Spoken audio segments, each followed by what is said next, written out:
Hello guys, मैं मयंक चौधरी। तो आज जो आप कार अपने सामने देख रहे हैं उसको किसी भी तरीके की इंट्रोडक्शन की ज़रूरत नहीं है।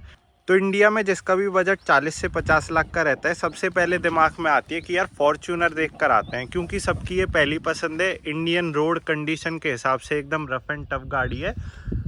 मतलब टोयोटा के इंजन की जो रिलायबिलिटी आती है और जो भरोसा टोयोटा ऑफर करती है ना अपनी फॉर्च्यूनर पे, वो अनबीटेबल है। मतलब टोयोटा फॉर्च्यूनर का ये सिस्टम है कि कंपनी बस आपसे एक बार पैसे लेगी गाड़ी के तौर पे, उसके बाद आपको ज़्यादा परेशान नहीं किया जाएगा, जैसे कि मेंटेनेंस चार्ज या सर्विस चार्ज। वहीं आप दूसरे ब्रांड की अगर गाड़ी देखते हैं, क्योंकि 40 से 50 लाख के बजट में लग्जरी ब्रांड भी आ जाते हैं, ऑडी, BMW, उसमें ये है आप गाड़ी के लिए तो एक बार पैसे दे दो, लेकिन उसके बाद भी आपको कंपनियां छोड़ेंगी नहीं। उसके बाद भी कभी कुछ ब्रेक पैड खराब हो गए तो 1 लाख की सर्विस हो जाती है। लेकिन वहीं जो अपनी टोयोटा फॉर्च्यूनर है वो एकदम इंडियन रोड कंडीशन के हिसाब से रफ एंड टफ गाड़ी बनाई है।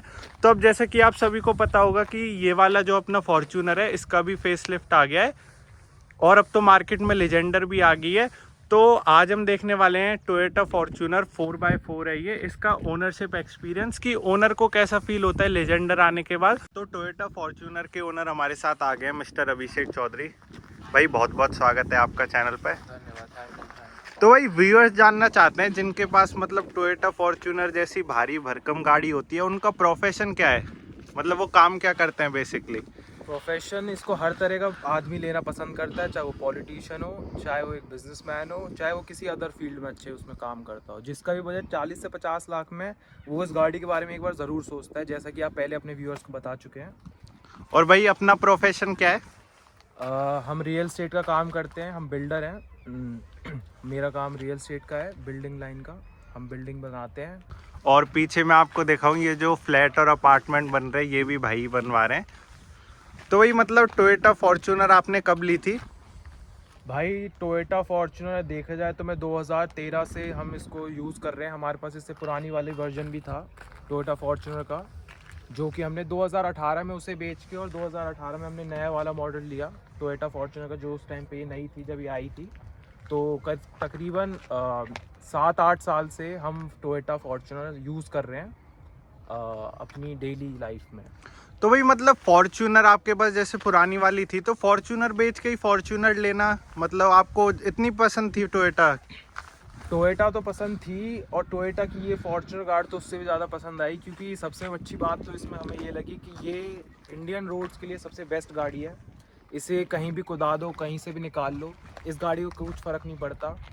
उसके बाद पसंद दूसरी बात ये भी थी कि इसका मेंटेनेंस हमें समझ आया कि मेंटेनेंस, हालांकि दूसरी गाड़ियों का मेंटेनेंस बहुत ज़्यादा होता है, इस गाड़ी का कुछ मेंटेनेंस नहीं है compare to other cars in market. और इस गाड़ी के साथ सबसे अच्छी जो मेरी वो रही है, जो कंपनी के साथ सर्विसिंग बिहेवियर है, कि आपको अगर आधी रात भी इस गाड़ी में कोई दिक्कत आ रही है और आपने टोयोटा को फ़ोन कर दिया, तो आपको आधी रात भी आपके लिए अपना मैकेनिक और रोड साइड सर्विस हो गया, फिर कुछ भी तरह की सर्विस हो गई, वो आपको 24 घंटे देने के लिए तैयार रहते हैं। कंपनी के साथ भी हमें बिहेवियर अच्छा लगा, और गाड़ी की जो यूजेस है वो हमें काफ़ी समझ आई। बस तो भाई 2018 के हिसाब से आपने 4x4 ली है, तो आपके पास जो पुरानी फॉर्च्यूनर थी वो 4x2 थी या वो भी 4x4 थी। 4x4 थी गाड़ी।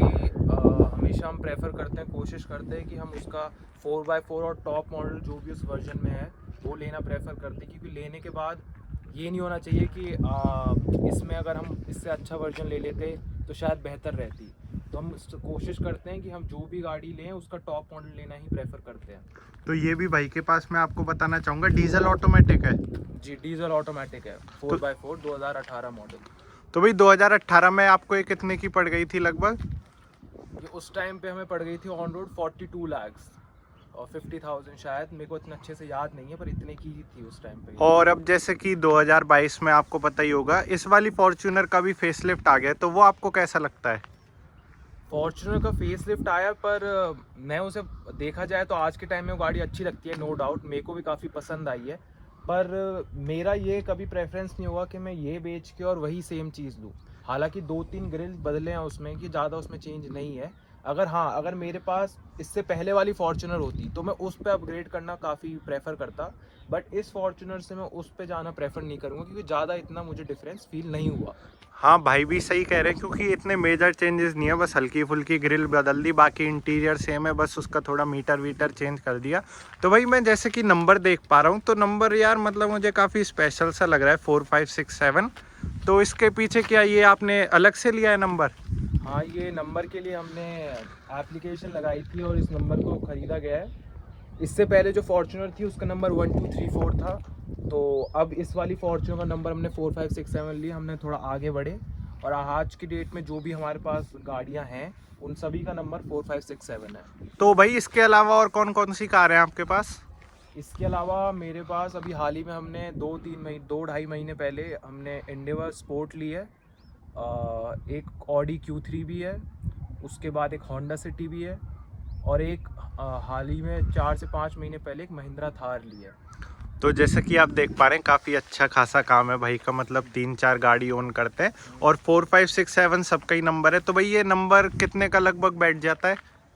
मेरे को इतना आइडिया नहीं है ये कितने का पड़ा था, पर ये पड़ा होगा मेरे हिसाब से थोड़ा ज़्यादा एक्स्ट्रा चार्ज किया गया था क्योंकि नंबर थोड़ा सीक्वेंस में है।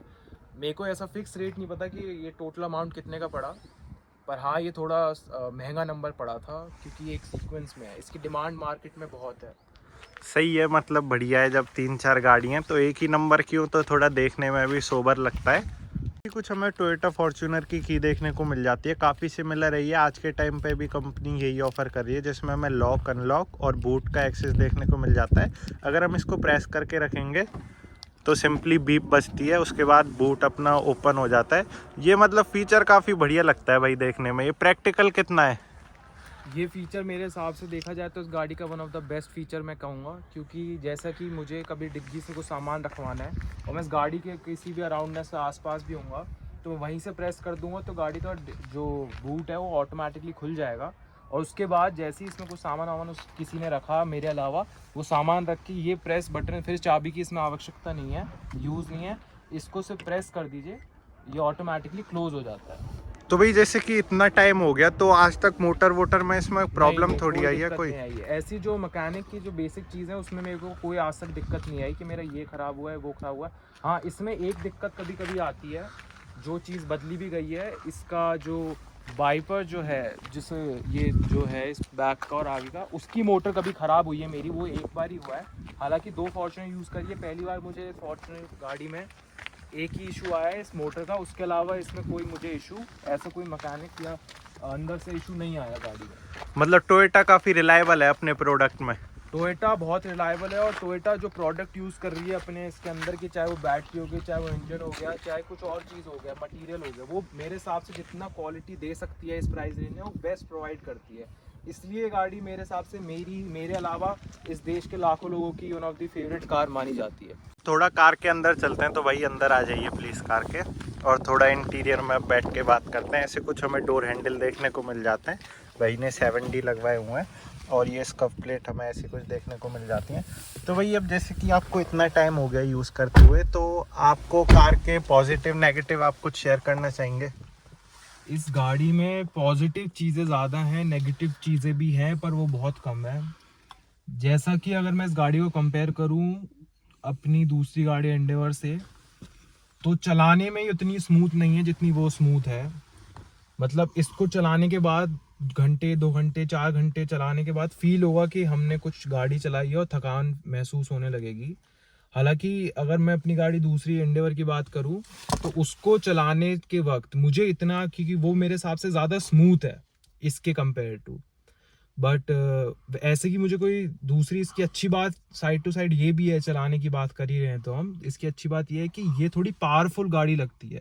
इसको चलाते वक्त फील नहीं होता कि थोड़ी हल्की गाड़ी चला रहे हैं, ऐसा लगता है कि पावरफुल गाड़ी चला रहे हैं। इसको हम कहीं भी कुदाएं, कहीं से भी निकालें, कोई दिक्कत नहीं है। कई बार क्या होता है कि हम साइट विजिट पे जाते हैं, साइट देखने चले जाते हैं, वहाँ रोड है नहीं है, अभी बना है कुछ नहीं बना, उससे मेरे को हिचकिचाने की जरूरत नहीं है। मैं इसे कहीं गाँव में भी ले जाऊँ, चाहे किसी पक्के रास्ते पे चलाऊं या फिर किसी साइड के खेत में घुसा दूं, इस गाड़ी को कुछ फर्क नहीं पड़ता। ये गाड़ी का आज तक ये नहीं है कि नीचे से बैठ गया फिर ये दिक्कत आ गई या फंस गई। हाँ, आज तक मैंने इसे काफी ज्यादा ऑफ रोडिंग करी है, आज तक ये गाड़ी कहीं फंसी नहीं है कि ये फंसक गई, अटक गया, दूसरी बुलानी पड़ेगी निकलवाने के लिए। आज तक मेरे साथ ये कभी एक्सपीरियंस मैंने नहीं फेस किया फॉर्च्यूनर के साथ। तो आप कहना चाहेंगे कि काफी रफ एंड टफ कार हाँ, दी है। मैं इसे रफ एंड टफ गाड़ी, और अंदर से देखा जाए तो जिस बजट में गाड़ी दे रहे हैं उस हिसाब से ठीक ठाक लग्जरी भी दे देते हैं, कि ऐसा नहीं है कि मैं इसको बिल्कुल सिर्फ रफ एंड टफ कहना चाहूँगा। मेरे हिसाब से ऑलराउंडर कार हिंदुस्तान की कही जा सकती है। मतलब काफी बढ़िया है ये वाली सॉफ्ट टच। हाँ, ये सॉफ्ट टच है, इसमें लेदर टच किया है, पर ये जैसा कि हम देख पा रहे हैं ये प्लास्टिक ही है। हालांकि दूसरी प्राइस इनमें इनको मेरे हिसाब से थोड़ा यहाँ लेदर फिनिश होता तो थोड़ी गाड़ी में और लुक आता। इन्होंने इसके ऊपर जैसे छोटे से टुकड़े में इन्होंने लेदर लगाया है। मेरे हिसाब से अगर ये पूरे में लगाते तो ज़्यादा होता। और दूसरी बात इस गाड़ी की कि जो मुझे नेगेटिव पॉइंट लगता है चलाते वक्त, इसके अंदर जैसे कि मैं आपको चला के दिखाना चाहूँगा, कैबिन नॉइज़ बहुत ज़्यादा है कंपेयर टू दूसरी गाड़ियों से, इसकी प्राइस रेंज की गाड़ियों से। जब मैं इस गाड़ी को चलाता हूँ तो मुझे इंजन की आवाज़ काफ़ी ज़्यादा हद तक अंदर आती है, डिस्टर्बेंस काफ़ी है इस गाड़ी में इंजन की। और दूसरी बात करूँ इस गाड़ी की मैं, जो और मुझे एक दो नेगेटिव चीज़ें लगती हैं कि गाड़ी का पिकअप जो होना चाहिए इस प्राइस रेंज में उतना पिकअप नहीं है। हाँ, ये बड़ी गाड़ी है, मुझे पता है कि थोड़ा 1 सेकंड 2 सेकंड का टाइम लगता है, पर इसमें शायद इतना गैप आ जाता है कभी कभी, तो ऐसा लगता है कि गाड़ी मेरे हिसाब से नहीं चल रही है। गाड़ी को पैर एक्शन अच्छा नहीं लगा मुझे इस गाड़ी का, एक मुझे ये नेगेटिव पॉइंट लगा। और हालांकि ऐसा कोई और नेगेटिव पॉइंट तो मेरे हिसाब से मेरे को नहीं फील हुआ कि इसमें ये है वो है। बाकी ये 2-3 चीज़ें हैं जो मेरे को लगता है कि कंपनी अगर काम करे तो ये गाड़ी कहीं नेगेटिव नहीं रह जाएगी। तो ऐसा कुछ भाई का ओनरशिप एक्सपीरियंस था जो कि उन्होंने हमारे साथ शेयर किया। तो भाई ओवरऑल आप सेटिस्फाइड हो? हाँ, मैं इस गाड़ी से पूरी तरह से सेटिस्फाई हूँ, हर तरीके से, चलाने के तरीके से और कंफर्ट के तरीके से। और गाड़ी के जैसे कंपनी का रिलेशनशिप जो है सर्विस और तरीक़ों में, उन सभी तरीक़ों से, हर तरीके से इस गाड़ी कंपनी और गाड़ी से दोनों से संतुष्ट हूँ। तो जैसा कि आपने देख लिया, भाई ने अपना टोयोटा फॉर्च्यूनर का पूरा एक्सपीरियंस शेयर कर दिया। उसके बाद जैसा कि भाई ने स्टार्टिंग में बताया था उनके पास ऑडी, एंडेवर और थार सब है, तो उनका भी रिव्यू चैनल पे आएगा। और खासकर कि एंडेवर और फॉर्च्यूनर को हम साइड बाय साइड खड़े करके कंपैरिजन करेंगे कि भाई को कौन से प्रोडक्ट में कौन सी चीज़ ज़्यादा बढ़िया लगती है और किस में कौन सी चीज़ नहीं लगती। तो उसके लिए आप चैनल को ज़रूर से सब्सक्राइब कर ले और स्टे ट्यून्ड रहें। मैं ये और पूछना चाहूँगा, अब जैसे जो लोग देख रहे हैं फॉर्च्यूनर की तरफ, काफ़ी लोगों का बजट नहीं रहता 40 से 50 लाख का, तो वो सोचते हैं जैसे आप भी कभी इसको आगे चल के बेचो। और काफ़ी लोग ये सोचते हैं अपना बजट इतना तो नहीं है कि नई फॉर्च्यूनर लिया है तो क्यों ना हम सेकंड हैंड पे जाएं। तो जो सेकंड हैंड देखना चाहते हैं जिनका बजट है, तो आप उनको रिकमेंड करना चाहोगे फॉर्च्यूनर? मैं इस गाड़ी को रिकमेंड ज़रूर करना चाहूँगा, क्योंकि मेरे को जितना आइडिया है, मेरा एक दोस्त है उसके पास भी फॉर्च्यूनर है और उसने फॉर्च्यूनर 2 लाख किलोमीटर चला दी है। हालांकि 2 लाख किलोमीटर अगर कोई दूसरी कंपनी की गाड़ी चले तो शायद वो चलने लायक इतनी नहीं रख बसती, पर उसका एक्सपीरियंस ये बोलता है 2 लाख चला के भी कि उसको आज तक कोई ऐसी दिक्कत नहीं आई, या फिर इंजन या कुछ भी रिलेटेड गाड़ी में कोई ऐसी दिक्कत नहीं आई कि उसको गाड़ी बदलनी पड़ रही है। आज भी वो गाड़ी सेटिस्फाई होकर चला रहा है। हालांकि 2015 मॉडल है उसके पास और 2 लाख चल चुकी है, और ये तो सिर्फ 65,000 चली है, तो मुझे तो अभी कोई फील नहीं हुआ। और इससे पहले वाली जो फॉर्च्यूनर थी वो भी तकरीबन इतनी चली थी जब मैंने वो बेची थी। और मेरे को लगता है टोयोटा की जो रीसेलिंग वैल्यू है वो अदर कंपनियां जो मार्केट में है सबसे हायर और बेस्ट जो रीसेलिंग वैल्यू मानी जाती है और टोयोटा की मानी जाती है, क्योंकि इन गाड़ियों का कि कई लाख किलोमीटर तक कुछ नहीं बिगड़ता। इसलिए मेरे हिसाब से अगर किसी भाई को ये गाड़ी ये पसंद है ख़रीदना और वो अफोर्ड या फिर उसको नहीं लगता 40-50 लाख इस गाड़ी पे खर्च करना, तो अगर वो सेकंड हैंड गाड़ी लेगा तो मेरे हिसाब से उसको कोई प्रॉब्लम या परेशानी नहीं फेस होगी। मेरा रिकमेंडेशन तो यही है, अगर आप नहीं ले सकते हैं तो नहीं लें। अगर आपको लगता है कि इतना वैल्यू फॉर मनी नहीं है 40-50 लाख डालना, तो सेकंड हैंड भी अगर आप देख के लें कहीं से जिसने उसका अच्छी मेंटेन रखी हो उसके फर्स्ट ओनर ने, तो हाँ मेरे हिसाब से वो ले सकता है, उस गाड़ी को अपने डेली यूज़ में ले सकता है। मेरा तो मुझे ऐसा लगा नहीं कि कुछ इशू होगा। तो भाई ने 100% रिकमेंड कर दिया। और मैं बताना चाहूँगा भाई की सिर्फ 65,000 ही चली है फॉर्च्यूनर, तो ये तो नाम मात्र ही चली है। तो ऐसी कुछ ये वीडियो थी। बाकी भाई की जो जितनी भी कार है उनका सबका ओनरशिप एक्सपीरियंस चैनल पे आएगा, तो उसके लिए आप चैनल को सब्सक्राइब कर लें। अगर आपको वीडियो बढ़िया हेल्पफुल इन्फॉर्मेटिव लगी हो तो वीडियो को लाइक कर दें। चैनल पर पहली बार आए तो चैनल को भी सब्सक्राइब कर दें। और अब चैनल के जल्द से जल्द 50,000 सब्सक्राइबर कंप्लीट करवाने। तो जो भी भाई वीडियो को ऐसे ही देखकर चले जाते हैं, मैं सबसे रिक्वेस्ट करना चाहूँगा प्लीज़ चैनल को सब्सक्राइब करें। और वीडियो देखने के लिए आपका बहुत बहुत धन्यवाद।